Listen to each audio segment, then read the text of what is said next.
আজকে অনেক দিন ধরে ইচ্ছা করতেছে একটু আলু ভর্তা দিয়ে ভাত খাওয়ার জন্য, তো এখানে আলু সিদ্ধ করে তারপরে ভর্তা বানিয়ে নিতেছি। আর সরিষার তেল ছিল না, যদি সাথে সরিষার তেল দিতাম তাহলে কিন্তু অনেক ভালো লাগতো। আর গরম ভাত দিয়ে কিন্তু এই আলুর ভর্তা কিন্তু অনেক ভালো লাগে। তো আসসালামু আলাইকুম, সবাই কেমন আছেন? তো আলহামদুলিল্লাহ আমি অনেক ভালো আছি।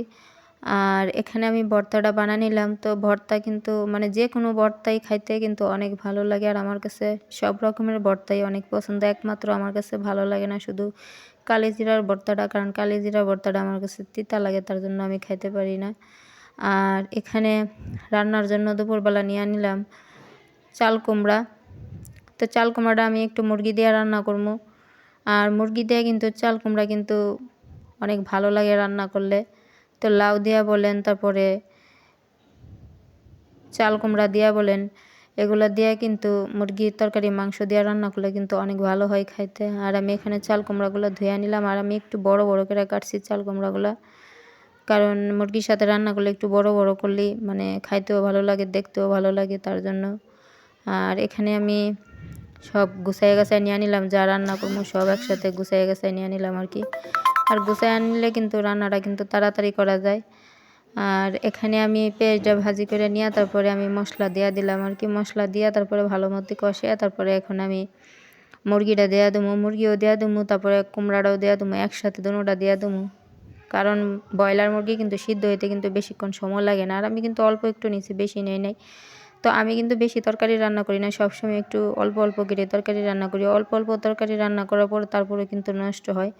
তো এত অপচয় করাটা কিন্তু ঠিক না। তো আমি তেমন অপচয় করি না, কারণ অপচয় করার চেষ্টা করি না, কারণ অপচয় করাটা ঠিক না। অল্প অল্প করে রান্না করলেই ভালো, কারণ বেশি করে রান্না করলে কিন্তু নষ্ট হয়। তার জন্য আমি সবসময় একটু অল্প অল্প করে রান্না করার চেষ্টা করি। তারপরেও কিন্তু অল্প অল্প করে রান্নার পরেও কিন্তু তারপরেও কিন্তু মানে প্রায় সময় নষ্ট হয়। তো এখানে কিন্তু আমি তরকারিটা কষায় নিলাম ভালো মতে। তো মাংস তরকারি যে কোনো তরকারি কিন্তু ভালো মতো একটু কষাইলে তরকারিটা খাইতে ভালো লাগে। আর আমি সবসময় মাংস তরকারিতে আমি সবসময় একটু বেশি করে ভালো মতো কষাই, কারণ কম জাল দিয়ে তারপরে ভালো মতো কষাই।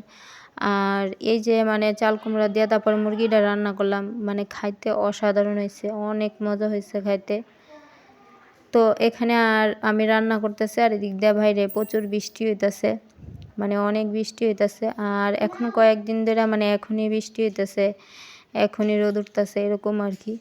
আর বৃষ্টির রাজ্যে হইতেছে বাইরে, দেখতে ভালোই লাগতেছে। আর এখানে আমি পরিমাণ মতো পানি দিয়ে দিচ্ছিলাম, পানি দিয়ে তারপরে একটু জাল করে নিতেছি। জাল করে নিয়ে আর একটু জাল করে তারপরে আমি নামাই নেবো আর কি।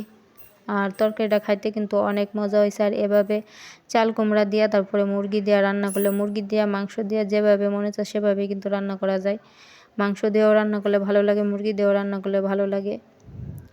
তো তরকারিটা খাইতে কিন্তু অনেক ভালো হয়েছে। তো সবাই ভালো থাকেন আর কি, আমার জন্য দোয়া করেন আর কি। আর ভিডিওটা যদি ভালো লেগে থাকে একটা লাইক কমেন্ট শেয়ার করে দিয়েন আর কি।